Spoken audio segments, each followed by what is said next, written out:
Harry Potter और पारस पत्थर bye J.K. Rolling. अध्याय 1। वह लड़का जो जिंदा बच गया। प्रिवेट ड्राइव के मकान नंबर 4 में रहने वाले मिस्टर और मिसेस डर्सली गर्व से कह सकते थे कि हम तो पूरी तरह से सामान्य लोग हैं। कोई सोच भी नहीं सकता था कि यह लोग किसी रहस्यमयी या अजीब चीज में उलझ सकते थे, क्योंकि वह इस तरह की बेतुकी बातों से दूर रहते थे। मिस्टर डर्सली ग्रनिंग्स नाम की कंपनी के डायरेक्टर थे, जो ड्रिल बनाती थी। मिस्टर डर्सली मोटे तगड़े थे और उनकी गर्दन तो जैसे थी ही नहीं, हालांकि उनकी मूछें बहुत बड़ी थी। मिसेस डर्सली सुनहरे बालों वाली दुबली महिला थी और उनकी गर्दन सामान्य से लगभग दुगनी लंबी थी। यह लंबी गर्दन उनके बहुत काम आती थी, क्योंकि वो बगीचे की मुंडेर के पार ताक झांक करने में और पड़ोसियों की जासूसी करने में अपना बहुत सा समय बिताती थी। उनका एक छोटा सा बेटा भी था, जिसका नाम था डडली, और मिस्टर और मिसेस डर्सली का मानना था कि दुनिया में उससे अच्छा बच्चा हो ही नहीं सकता। उनके पास वह सब कुछ था जो वे चाहते थे, पर उनकी जिंदगी में एक रहस्य भी था, और उन्हें सबसे ज्यादा डर इसी बात से लगता था कि कहीं वह रहस्य किसी को पता न चल जाए। वे यह सोच भी नहीं सकते थे कि अगर किसी को पॉटर परिवार के बारे में पता चल गया तो उनका क्या होगा। मिसेस पॉटर मिसेस डर्सली की बहन थी, परंतु वे कई सालों से एक दूसरे से नहीं मिली थीं। सच तो यह था कि मिसेस डर्सली सबको यही बताती थी कि उनकी कोई बहन ही नहीं थी, क्योंकि उनकी बहन और उसका निकम्मा पति उन लोगों से उतने ही अलग थे जितना अलग होना संभव था। यह सोचकर ही डर्सली पति पत्नी के होश उड़ जाते थे कि अगर पॉटर पति पत्नी उनकी गली में आ गए तो उनके पड़ोसी क्या कहेंगे। वे जानते थे कि उनका एक छोटा सा बेटा भी था, पर उन्होंने उसे कभी देखा नहीं था। यह बच्चा भी एक बड़ा कारण था जिस वजह से वे पॉटर पति पत्नी से दूर रहते थे। वे नहीं चाहते थे कि डडली इस तरह के बच्चों से मिले जुले। जब मिस्टर और मिसेस डर्सली उस बोझिल मंगलवार को सोकर उठे जहां से हमारी कहानी शुरू होती है, तो बादलों से भरे आसमान को देखकर कोई भी यह नहीं सोच सकता था कि पूरे देश में अजीबोगरीब और रहस्यमय घटनाएं जल्दी ही होने वाली हैं। मिस्टर डर्सली ने ऑफिस जाने के लिए गुनगुनाते हुए अपनी सबसे बोरिंग टाई निकाली, और मिसेस डर्सली चहकते हुए इधर उधर की बातें करती रहीं। इसके साथ ही वे हल्ला मचा रहे डडली को ऊंची कुर्सी पर बिठाने के लिए उसके साथ कुश्ती भी लड़ती जा रही थीं। उनमें से किसी को भी यह नहीं दिखा कि एक बड़ा सा भूरा उल्लू उनकी खिड़की के पास से पंख फड़फड़ाते हुए गुजर गया। 8:30 बजे मिस्टर डर्सली ने अपना ब्रीफकेस उठाया, पत्नी का गाल थपथपाया और डडली को चूमने की कोशिश की, परंतु वे ऐसा नहीं कर पाए क्योंकि डडली उस समय झुंझला रहा था और अपना नाश्ता दीवार पर फेंक रहा था। शैतान कहीं का, मिस्टर डर्सली ने घर से निकलते समय हंसकर लाड़ से कहा। वे अपनी कार में बैठे और 4 नंबर के पोर्च से बाहर आ गए। सड़क के मोड़ पर डर्सली को पहली अजीब चीज दिखी, एक बिल्ली जो नक्शा पढ़ रही थी। एक पल को तो डर्सली ये समझ ही नहीं पाए कि उन्होंने क्या देखा था। फिर उन्होंने सिर झटका और दोबारा देखा। एक भूरी बिल्ली प्रिवेट ड्राइव के मोड़ पर खड़ी थी, परंतु नक्शा कहीं नहीं दिख रहा था। उनके दिमाग में भी कैसे अजीब विचार आ जाते हैं। हो सकता है रोशनी की वजह से उनकी आंखों को धोखा हुआ हो। मिस्टर डर्सली ने आंखें झपकाई और बिल्ली को घूरा। बिल्ली ने भी पलटकर उन्हें घूरा। जब मिस्टर डर्सली मोड़ पर मुड़े और सड़क पर आगे बढ़े, तो उन्होंने कार के शीशे में बिल्ली को देखा। बिल्ली अब उस साइन बोर्ड को पढ़ रही थी जिस पर लिखा था प्रिवेट ड्राइव। नहीं नहीं, वह साइन बोर्ड को नहीं देख रही थी। बिल्लियां न तो नक्शे देख सकती हैं, न ही साइन बोर्ड पढ़ सकती हैं। मिस्टर डर्सली ने कंधे उचकाए और बिल्ली को अपने दिमाग से बाहर निकाल दिया। जब वे शहर की तरफ बढ़े तो उनके दिमाग में और कुछ भी नहीं था, ड्रिल के उस बड़े ऑर्डर के सिवाय जो उन्हें उस दिन मिलने की उम्मीद थी। परंतु शहर के करीब पहुंचते पहुंचते उन्होंने कुछ ऐसा देखा जिसने उनके दिमाग से ड्रिल का विचार बाहर निकाल दिया। हर सुबह की तरह जब वे ट्रैफिक जाम में फंसे, तो उनका ध्यान इस तरफ गया कि आज बहुत से लोग अजीब कपड़े पहनकर घूम रहे थे। चोगे पहने लोग हर तरफ दिख रहे थे। मिस्टर डर्सली अजीब कपड़े पहनने वाले लोगों को पसंद नहीं करते थे। आजकल के जवान लड़के लड़कियां भी कैसे उटपटांग कपड़े पहनते हैं, उन्होंने सोचा। यह कोई बेवकूफी भरा नया फैशन होगा। उन्होंने अपनी उंगलियों से स्टीयरिंग व्हील पर तबला बजाया, और तभी उनकी निगाह पास में खड़े कुछ अजीब लोगों के झुंड पर पड़ी। वे लोग रोमांचित होकर आपस में कानाफूसी कर रहे थे। मिस्टर डर्सली आग बबूला हो गए जब उन्होंने देखा कि उनमें से दो तो बिल्कुल जवान नहीं दिख रहे थे। अरे, उस आदमी की उम्र तो मुझसे भी ज्यादा होगी, और उसे शर्म नहीं आती कि वह गहरा हरा चोगा पहने हैं। उसकी यह मजाल। परंतु तभी मिस्टर डर्सली ने सोचा कि शायद इसका संबंध किसी मूर्खतापूर्ण काम से हो सकता है। हो सकता है ये लोग किसी चीज के लिए चंदा इकट्ठा कर रहे हो। हाँ, यही होगा। ट्रैफिक फिर से चालू हो गया और कुछ मिनट बाद मिस्टर डसली कंपनी की कार की पार्किंग में पहुंच गए और उनका दिमाग एक बार फिर ड्रिल में उलझ गया। मिस्टर डसली 9वीं मंजिल पर अपने ऑफिस में हमेशा खिड़की की तरफ पीठ करके बैठते थे। अगर ऐसा नहीं होता तो उस सुबह उन्हें ड्रिल पर अपना ध्यान लगाए रखने में बहुत कठिनाई होती। वे भरी दोपहर में तेजी से उड़ते हुए उल्लुओं को नहीं देख पाए, परंतु नीचे सड़क पर खड़े लोग उन उल्लुओं को देखकर हैरान हो रहे थे। जब एक के बाद एक उल्लू तेजी से उड़कर गए, तो लोग उंगली से इशारा कर करके मुंह फाड़े उन्हें देखते रहे। उनमें से ज्यादातर लोगों ने तो रात में भी उल्लू नहीं देखा था। बहरहाल मिस्टर डर्सली की सुबह पूरी तरह सामान्य गुजरी, जिसमें उल्लुओं का नामो निशान नहीं था।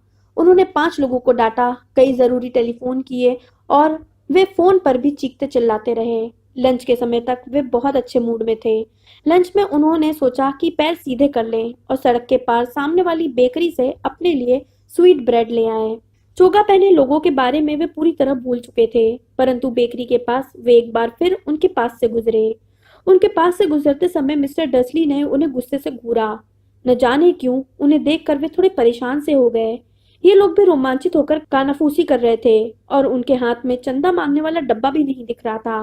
वापस लौटते समय मिस्टर डर्सली की थैली में एक बड़ी स्वीट ब्रेड थी और जब वे एक बार फिर से उन लोगों के पास आए तो उन्हें उनकी बातचीत के कुछ शब्द सुनाई दिए।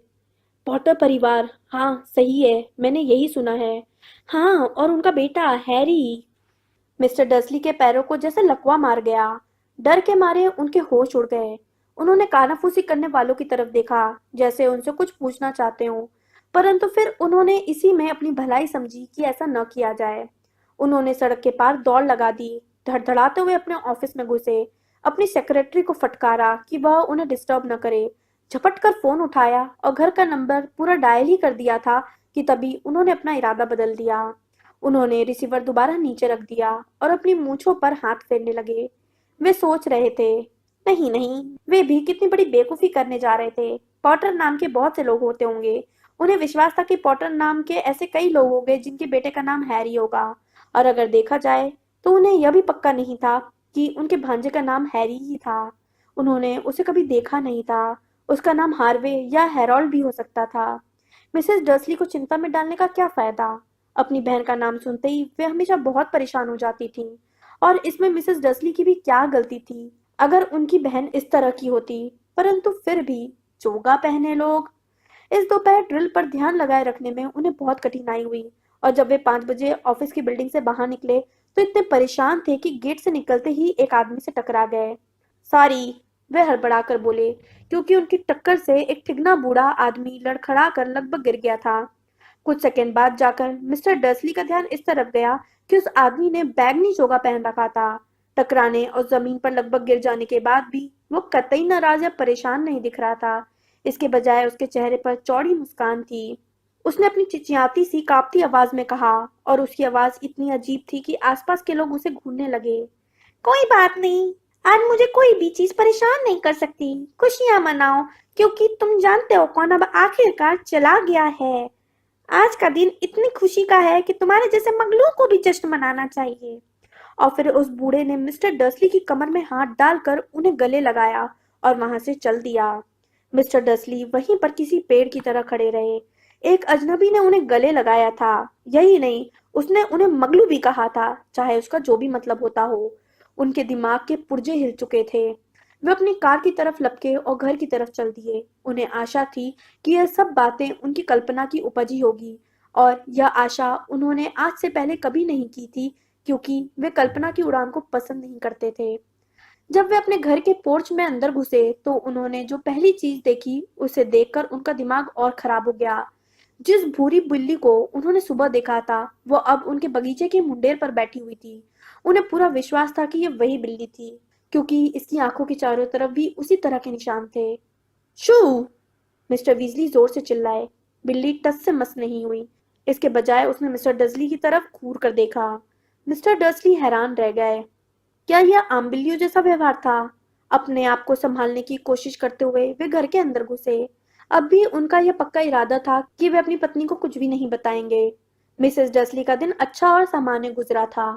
उन्होंने डिनर पर अपने पति को बताया कि पड़ोसन की बेटी के साथ क्या समस्याएं चल रही हैं और डडली ने एक नया वाक्य सीखा है, नहीं करूंगा। मिस्टर डसली ने सामान्य व्यवहार करने की कोशिश की। जब डडली को सुला दिया गया तो वे समय रहते ड्राइंग रूम में गए ताकि रात के समाचार की अंतिम खबर सुन सकें।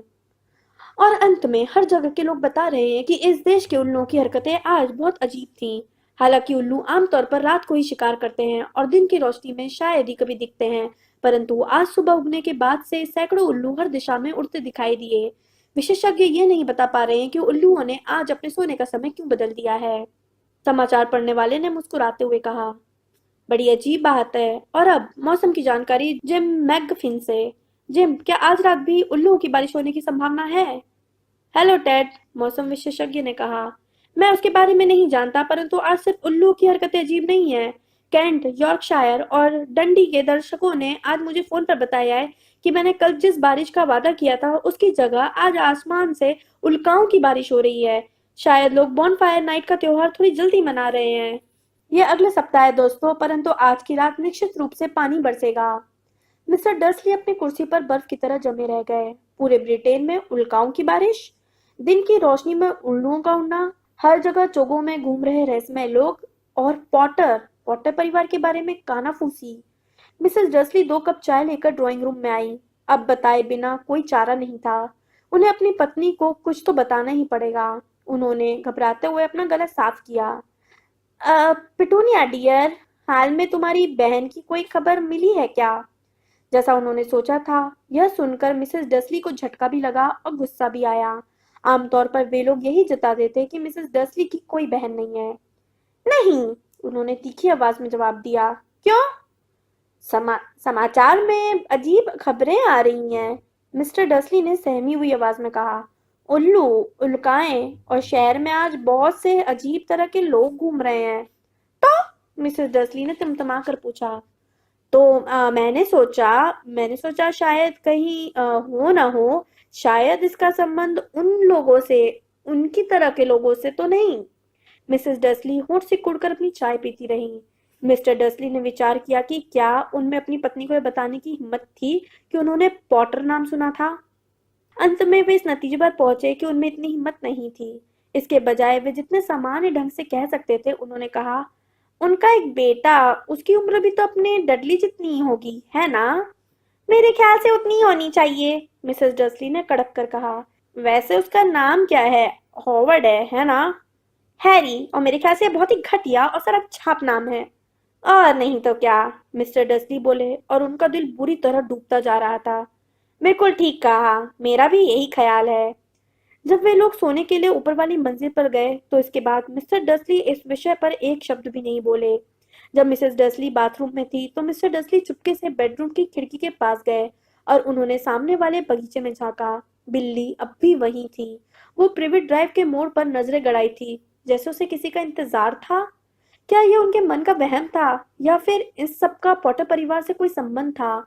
अगर ऐसा हो और अगर किसी को यह पता चल जाए कि उनका संबंध ऐसे लोगों से है तो बहरहाल यह तो तय था कि वे यह सहन नहीं कर पाएंगे। मिस्टर और मिसेस डसली बिस्तर पर लेट गए। मिसेस डसली तो तत्काल सो गईं, परंतु मिस्टर डसली जागते रहे और मनी मन सारी बातें याद करते रहे। सोने से पहले उनके मन में तसल्ली देने वाला आखिरी विचार यही था कि अगर पॉटर परिवार का इन अजीब घटनाओं से कोई संबंध हो भी तो भी डरने की कोई बात नहीं थी, क्योंकि वे उनके और मिसेस डसली के पास भला क्यों आएंगे। पॉटर पति पत्नी बहुत अच्छी तरह से जानते थे कि उनके और उन जैसे लोगों के बारे में पिटूनिया और वे किस तरह विचार रखते थे। मिस्टर डसली को समझ में नहीं आ रहा था कि वे और पिटूनिया किसी ऐसी चीज में किस तरह उलझ सकते थे जो इस समय हो रही थी। उन्होंने उबासी ली और करवट बदली। इसका उन पर कोई असर नहीं हो सकता था। उनका अंदाजा कितना गलत था। मिस्टर डसली भले ही कच्ची नींद में सो रहे थे, पर बाहर मुंडेर पर बैठी बिल्ली की आंखों में नींद का नामो निशान नहीं था। वो अब भी किसी मूर्ति की तरह स्थिर बैठी थी और पलक झपकाए बिना प्रिवेट ड्राइव के दूर वाले मोड़ पर नजरें गड़ाई थी। जब बगल वाली सड़क पर एक कार का दरवाजा भड़ाक से बंद हुआ तो भी वो हिली नहीं, नहीं तब जब 2 उल्लू उसके सिर के ऊपर से उड़ते हुए गए। दरअसल लगभग आधी रात के करीब ही यह बिल्ली अपनी जगह से हिली। बिल्ली जिस मोड़ पर नजरें जमाई थी वहां एक आदमी प्रकट हुआ। वो इतने अचानक और चुपचाप आया था कि देखने वालों को लग सकता था जैसे वह जमीन के भीतर से निकला हो। बिल्ली की पूंछ फड़की और उसकी आंखें सिकुड़ गईं। इस तरह का आदमी प्रिवेट ड्राइव में पहले कभी नहीं दिखा था। वह दुबला, लंबा और बहुत बूढ़ा था। उसकी उम्र उसके बालों और दाढ़ी की सफेदी से पता चल रही थी, जो दोनों ही इतने लंबे थे कि वह उन्हें अपनी बेल्ट के नीचे खोज सकता था। वह लंबा दुशाला ओढ़े था। उसका जामुनी चोगा जमीन पर घिसट रहा था और उसने ऊंची एड़ी के बकल वाले जूते पहन रखे थे। आधे चांद के आकार वाले चश्मे के पीछे से दिखती उसकी नीली आंखें साफ और चमकदार थी। उसकी नाक बहुत लंबी और मुड़ी हुई थी, जैसे उसे कम से कम 2 बार तोड़ा गया हो। इस आदमी का नाम था एल्बस डंबलडोर। एल्बस डंबलडोर को शायद इस बात का एहसास नहीं था कि वे अभी अभी एक ऐसी सड़क पर आ गए थे जहां उनके नाम से लेकर उनके जूते तक किसी भी चीज को पसंद नहीं किया जाता। वे अपने चोगे में हाथ डालकर टटोल रहे थे, जैसे कुछ ढूंढ रहे हों, परंतु उन्हें इस बात का एहसास हो गया कि कोई उन्हें देख रहा था, क्योंकि उन्होंने अचानक बिल्ली की तरफ देखा, जो सड़क के दूसरे छोर से अब भी उन्हें घूर रही थी। न जाने क्यों बिल्ली को देखकर उन्हें खुशी हुई। वे हंसे और धीरे से बोले, मुझे मालूम होना चाहिए था। वे जिस चीज की तलाश कर रहे थे वो उन्हें अंदर वाली जेब में मिल गई। यह चांदी के सिगरेट लाइटर जैसी चीज थी। उन्होंने इसे खोला और हवा में लहराते हुए क्लिक किया। सबसे पास वाला सड़क का लैंप तड़ से बंद हो गया। उन्होंने एक बार फिर क्लिक किया, अगला लैंप भी बुझ गया। उन्होंने अपने बत्ती बुझाने वाले यंत्र को 12 बार क्लिक किया और कुछ समय बाद पूरी सड़क पर सिर्फ 2 छोटी रोशनियां ही बची थी। दूर बैठी बिल्ली की आंखें जो उन्हें घूर रही थीं। अगर कोई इस वक्त अपनी खिड़की से बाहर झांकता, चाहे चमकदार आंखों वाली मिसेस डर्सली ही क्यों ना होती, तो भी वह यह नहीं देख सकता था कि नीचे फुटपाथ पर क्या हो रहा था। डंबलडोर ने बत्ती बुझाने वाले यंत्र को वापस अपने चोगे में रख लिया और सड़क पर मकान नंबर 4 की तरफ बढ़े, जहां वे बिल्ली की बगल में मुंडेर पर बैठ गए। उन्होंने बिल्ली की तरफ नहीं देखा, परंतु एक पल बाद उन्होंने बिल्ली से कहा, प्रोफेसर मैकगोनिकल, आप यहाँ क्या कर रही हैं? वे बिल्ली की तरफ देखकर मुस्कुराए, परंतु भूरी बिल्ली गायब हो चुकी थी। बिल्ली की बजाय वे एक गंभीर से दिखने वाली महिला की तरफ देखकर मुस्कुरा रहे थे। वे उसी तरह का चौकोर चश्मा पहने थे जिस तरह के निशान बिल्ली की आंखों के चारों तरफ थे। वह भी एक चोका पहने थी, जो गहरे हरे रंग का था। उसके काले बाल जूड़े में कसकर बंधे थे। साफ नजर आ रहा था कि वह परेशान थी। आप कैसे समझ गए कि वो बिल्ली मैं ही थी? उन्होंने पूछा। माय डियर प्रोफेसर, मैंने आज तक किसी बिल्ली को इतना तन कर बैठे नहीं देखा। अगर आपको दिन भर ईंट की मुंडेर पर बैठना पड़ता तो आप भी ऐसे ही तन कर बैठते, प्रोफेसर मैकगोनिकल ने कहा। दिन भर? जबकि आप भी जश्न मना सकती थी। यहाँ आते समय मैं रास्ते में दर्जन भर दावतों और समारोहों के पास से होता आ रहा हूँ। प्रोफेसर मैकगोनिकल गुस्से से गुर्राई। अरे हाँ, सब जश्न मना रहे हैं, उन्होंने बेचैन होकर कहा। वैसे समझदारी इसी में होती कि वे थोड़ा सावधान रहते, परंतु नहीं। यहाँ तक कि मगलू भी जान गए हैं कि कोई अजीब चीज हो रही है। उनके समाचारों में यह खबर आई थी। उन्होंने अपने सिर को डसली के अंधेरे ड्राइंग रूम की खिड़की की तरफ झटके से मोड़ा। मैंने समाचार सुने थे। उल्लुओं के झुंड, उल्काएं, वे लोग पूरी तरह मूर्ख नहीं है। उन्हें पता चलना ही था। कैंट में उल्काओं की बारिश, मैं शर्त लगा सकती हूँ ये डिडलस डिगल का काम होगा। उसमें ढेले भर की भी अकल नहीं है। आप उन्हें दोष कैसे दे सकती हैं? डंबलडोर ने नरमी से कहा। 11 साल से हमारे पास जश्न मनाने की कोई वजह ही नहीं थी। मैं जानती हूँ, प्रोफेसर मैकगोनिकल ने चिढ़ते हुए कहा, परंतु इसका मतलब यह तो नहीं कि लोग बेवकूफी पर ही उतर आए। लोग सरासर लापरवाही कर रहे हैं। उन्होंने मगलुओं जैसे कपड़े तक नहीं पहने हैं, चोगे पहनकर भरी दोपहर में सड़क पर घूम रहे हैं और अफवाहें फैला रहे हैं। उन्होंने डंबलडोर पर तीखी तिरछी निगाह डाली, मानो उम्मीद कर रही हूँ कि वे कुछ कहेंगे, परंतु चूंकि उन्होंने ऐसा नहीं किया, इसलिए वह आगे बोली। कितना बढ़िया रहेगा अगर जिस दिन तुम जानते हो कौन आखिरकार गायब हो गया है, उसी दिन मगलू को हमारे बारे में भी पता चल जाए। मुझे लगता है वो सचमुच चला गया है ना डंबलडोर? लगता तो ऐसा ही है, डंबलडोर ने कहा। हमें बहुत सी चीजों के लिए ऊपर वाले का एहसान मानना चाहिए। क्या आप शरबत लेमन लेंगी? क्या? शरबत लेमन एक तरह की मगलू मिठाई, मुझे तो बहुत पसंद है। नहीं धन्यवाद, प्रोफेसर मैकगोनिकल ने ठंडे स्वर में कहा, मानो कहना चाहती हूँ यह भी कोई वक्त है शरबत लेमन खाने का। जैसा मैंने कहा, अगर तुम जानते हो कौन चला भी गया है।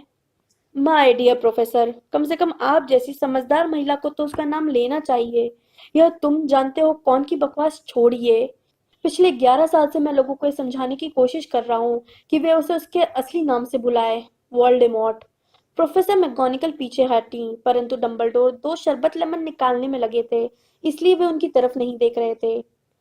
अगर हम कहते रहेंगे तुम जानते हो कौन, तुम जानते हो कौन, तो समझना बहुत मुश्किल हो जाता है। मुझे कभी नहीं लगा कि वोल्डेमॉर्ट का नाम लेने से डरने की कोई जरूरत है। मैं जानती हूँ कि आप नहीं डरते, प्रोफेसर मैगोनिकल ने कहा। उनकी आवाज में आधी तारीफ और आधी उलझन साफ सुनाई दे रही थी। आपकी बात अलग है। सब जानते हैं कि आप ही वो अकेले आदमी हैं जिससे तुम जानते हो। अरे अच्छा, वोल्डेमॉर्ट डरता है। आप मेरी जरूरत से ज्यादा तारीफ कर रही हैं, डंबलडोर ने शांति से कहा। वोल्डेमॉर्ट में ऐसी शक्तियां हैं जो मुझ में कभी नहीं हो सकती, सिर्फ इसलिए क्योंकि आप इतने महान हैं कि आप उनका इस्तेमाल नहीं करना चाहते। मेरी किस्मत अच्छी है कि आज अंधेरा है। मैं तब से इतना कभी नहीं शर्माया जब मैडम पॉम्फ्री ने मेरे नए मफलर की तारीफ की थी। प्रोफेसर मैगोनिकल ने डंबलडोर को घूर कर देखा और कहा, उल्लुओं की तो छोड़िए, इससे भी तेज रफ्तार से अफवाहें चारों तरफ उड़ रही हैं।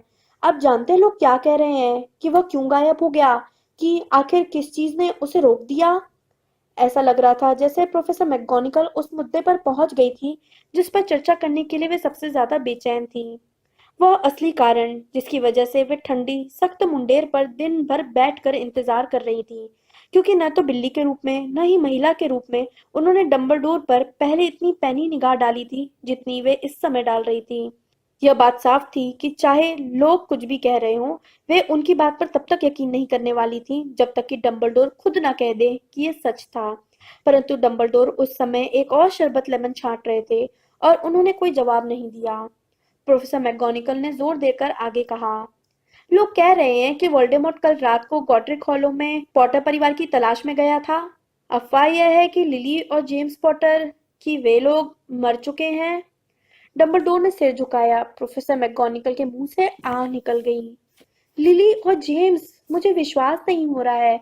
मैं इस बात पर विश्वास नहीं करना चाहती थी। ओह एल्बस। एल्बस आगे बढ़े और उन्होंने प्रोफेसर मैगोनिकल का कंधा थपथपाया। मैं जानता हूँ, मैं जानता हूँ, उन्होंने भारी आवाज में कहा।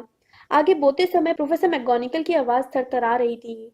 यही नहीं, लोग तो यह भी कह रहे हैं कि उसने उनके बेटे हैरी पॉटर को भी मारने की कोशिश की, परंतु वो उसे मार नहीं पाया। वो उस छोटे से बच्चे को नहीं मार पाया। कोई नहीं जानता कि क्यों या कैसे, परंतु लोग कह रहे हैं कि जब वोल्डेमॉर्ट हैरी पॉटर को नहीं मार पाया तो उसकी शक्ति नष्ट हो गई और इसलिए वह गायब हो गया।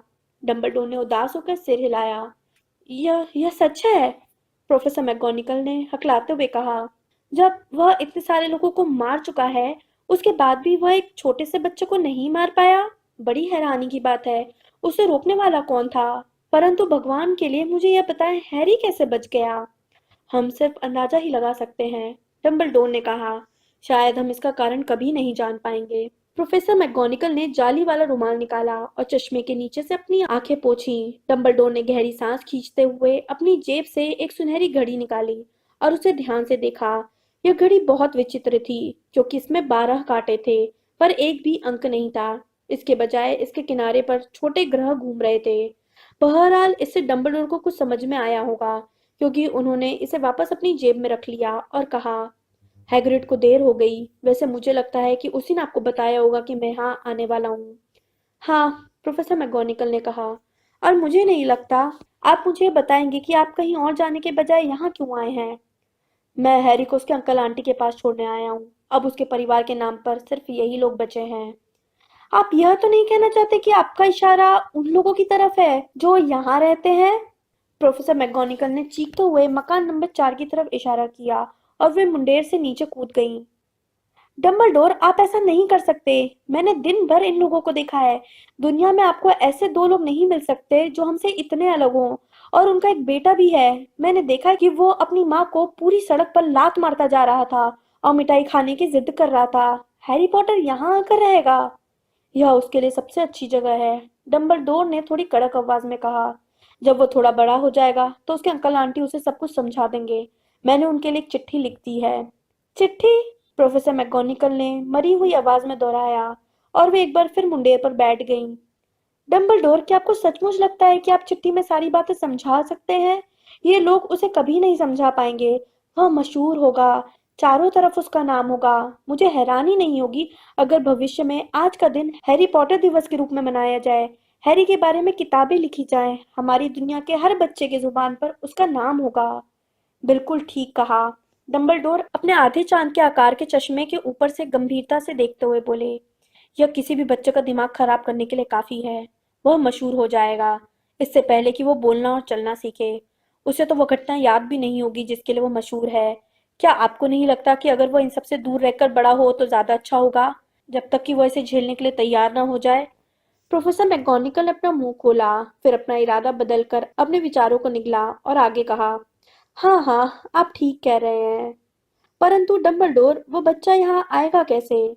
उन्होंने अचानक डंबलडोर के चोगे को घूरा, जैसे उन्हें लग रहा हो कि हैरी इसी के नीचे छुपा था। हैग्रिड उसे ला रहा है। क्या आपको यह ठीक लगता है कि आप हैग्रिड पर इतने महत्वपूर्ण काम के लिए भरोसा कर रहे हैं? मुझे हैग्रिड पर अपनी जान से भी ज्यादा भरोसा है, डंबलडोर ने कहा। मैं यह नहीं कह रही कि उसका दिल बुरा है, प्रोफेसर मैगोनिकल ने मन मारकर कहा, परंतु आपको ये तो मानना ही पड़ेगा कि वो थोड़ा लापरवाह है। उसकी यह आदत है। यह कैसी आवाज है? एक हल्की गड़गड़ की आवाज ने उनके चारों तरफ फैली खामोशी तोड़ी। आवाज धीरे धीरे तेज होती गई।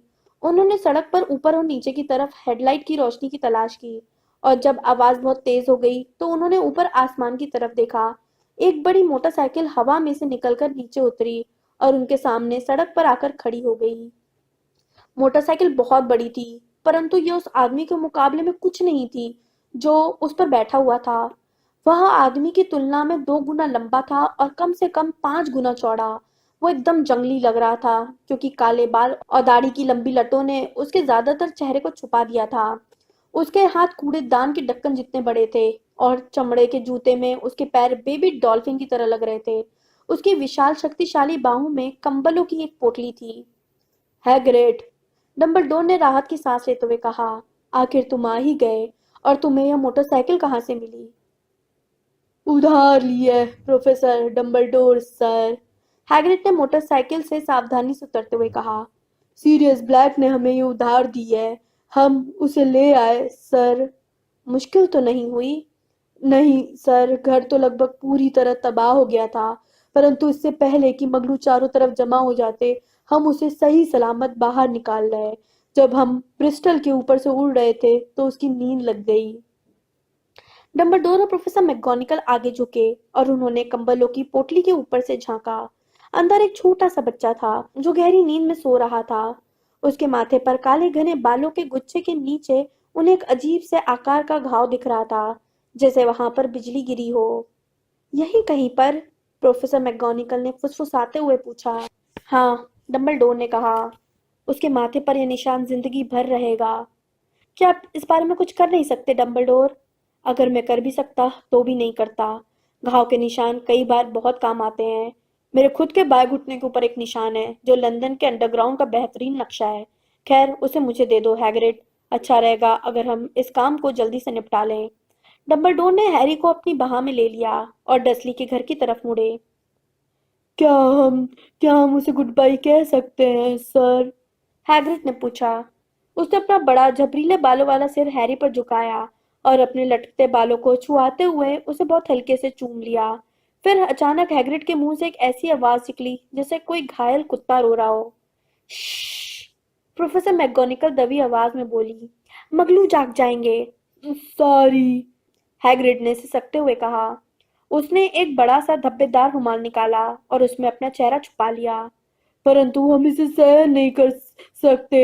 लिली और जेम्स मर गए और बेचारे छोटे से हैरी को मगलुओं के साथ रहना पड़ेगा। हाँ हाँ, दुख की बात है, पर अपने आप को संभालो हैग्रिड, वरना लोग हमें देख लेंगे, प्रोफेसर मैकगोनागल ने फुसफुसाते हुए कहा। जब डंबलडोर बगीचे की नीचे दीवार को लांग कर सामने वाले दरवाजे तक गए तो प्रोफेसर मैकगोनागल हैग्रिड की बाह को डरते डरते थपथपा रही थी। डंबलडोर ने हैरी को दरवाजे की सीढ़ियों पर धीरे से लिटा दिया, अपने चोगे से एक चिट्ठी निकाली और उसे हैरी के कंबलों के अंदर सावधानी से रखा, और उसके बाद वे उन दोनों के पास लौट आईं। पूरे 1 मिनट तक वे तीनों खड़े रहे और उस छोटी सी पोटली को निहारते रहे। हैग्रिड के कंधे हिल रहे थे। प्रोफेसर मैकगोनागल की पलकें लगातार झपक रही थी और डंबलडोर की आंखों में जो चमक आमतौर पर नजर आती थी वह इस समय नहीं दिख रही थी। तो डंबलडोर ने अंत में कहा, अब हमारा काम खत्म हो चुका है। अब हमें यहाँ रुकने की कोई जरूरत नहीं है। अच्छा होगा कि हम यहाँ से चल दें और जश्न में शामिल हो जाएं। हाँ, हैग्रिड ने बहुत दबी आवाज में कहा। हम यह मोटरसाइकिल सीरियस ब्लैक को लौटा देंगे। Good night professor McGonagall. Professor Dumbledore sir.